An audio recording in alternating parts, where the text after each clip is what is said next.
Hello, early childhood friends. Here we are, prompt 1 for task 3, rubric 11. So you'll want to be sure that you have your computer open with your template for task 3 ready to go. This task 3 template is where you'll type your answers to the assessment commentary prompts. You'll also want to have your understanding rubric progressions document open. If you have the PDF or the printed out copy, either way, have that available and open that up to rubric 11, which is page 32 of that particular document. So the focus for rubric 11 and for prompt 1, which is where your scorer will be looking for evidence for rubric 11, is analysis of children's learning in relation to language and literacy. So the first element to really keep in mind is alignment.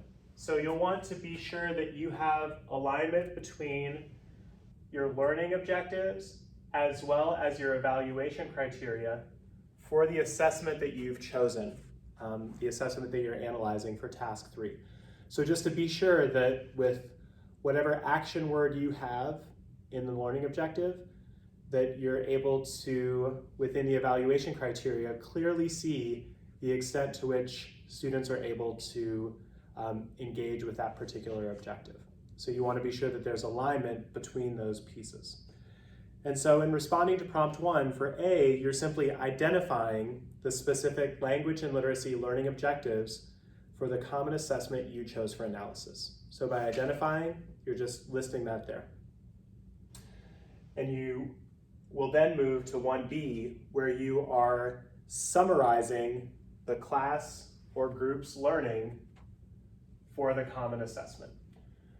And so with this summary, you're looking at your whole class for purposes of the EdTPA. So that may be your entire group of 18 to 20 students. If you've been working with a small group for the purposes of your EdTPA in task 1 and 2, it's that same small group then that would constitute your EdTPA class. So it's a group of at least 4. So you'll just want to stay consistent with whatever you've identified as your EdTPA class in task 1 and 2, that you're keeping that number of students the same here in task 3. And so in 1B, you're summarizing the class or group's learning for the common assessment. And this can be done either as a graphic, a table or a chart, or as a narrative where you're simply just kind of typing it out and describing the class or group's learning on the particular common assessment. And so with this, you want to ensure that when you're summarizing their learning, that it matches the evaluation criteria. So it's not just that this number of students got number 1 correct, this number of students got number 2 correct, but more so, what do number 1 and 2 measure? Like, if a student got number 1 correct, what does that mean that they understood? Or vice versa, if they got it incorrect, what is it that they were not able to demonstrate in their response to that particular prompt? And so you'll provide that for B. So looking at the class as a whole, how did students engage with your assessment? Where were they successful? Where were they not able to demonstrate proficiency? So moving from 1B to 1C, you move from summary to analysis. So what does it mean in terms of the student performance that you summarized in B? What does that mean in terms of what they really understand and maybe areas where folks struggled?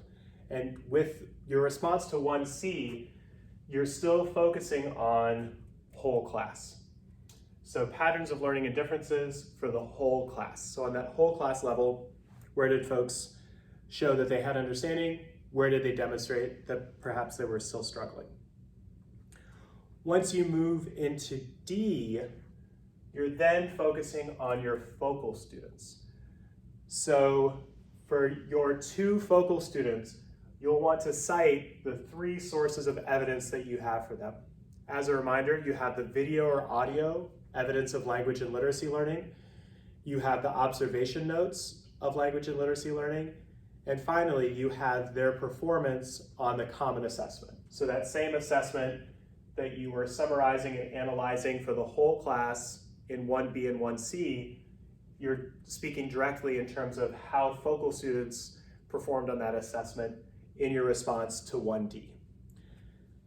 It may be helpful at this point to take a look at the Understanding Rubric Progressions document. And so once again, we're on page 32, Assessment Rubric 11. And so a performance at a level 3, the sources of evidence from your focus students, your focus learners, are used to support an accurate listing of what children did correctly and incorrectly related to language and literacy development. At level 3, the candidate must address both strengths and needs for each focus child. So that's really in your response to 1D. The next piece for a level 3, the analysis is aligned with the evaluation criteria and identified learning objective. Some differences in children's learning are also identified through an analysis of the common assessment. And the graph, chart, or written summary of performance for the children in the whole class or group provides evidence of the range of performance. So completing those 4 elements will put you in at a level 3. To move from a 3 to a 4, you can take a look at the bottom of page 33. The candidate identifies patterns of learning, quantitative and qualitative. So quantitative being kind of the number of students who demonstrate proficiency at a certain level. Qualitative being that more in-depth focus of your focal student work, as well as kind of the so what. If students were able to answer a particular question on your assessment, what does that show that they understand, or what does that show that they know? Candidate uses knowledge of the focus student's successes and errors to identify what they indicate about the focus children's understanding of language and literacy concepts that were taught. For additional examples of what it would look like to move from a 3 to a 4 or 5, take a look at page 34 in that Understanding Rubric Progressions document. But I want to let you off to get out of here and get your type on. Prompt 1, Rubric 11, knock it out, analyze that common assessment, draw from those 3 sources of evidence for your focal student to really look at their language and literacy learning, identify those trends of understanding and misunderstanding, and you'll be good to go.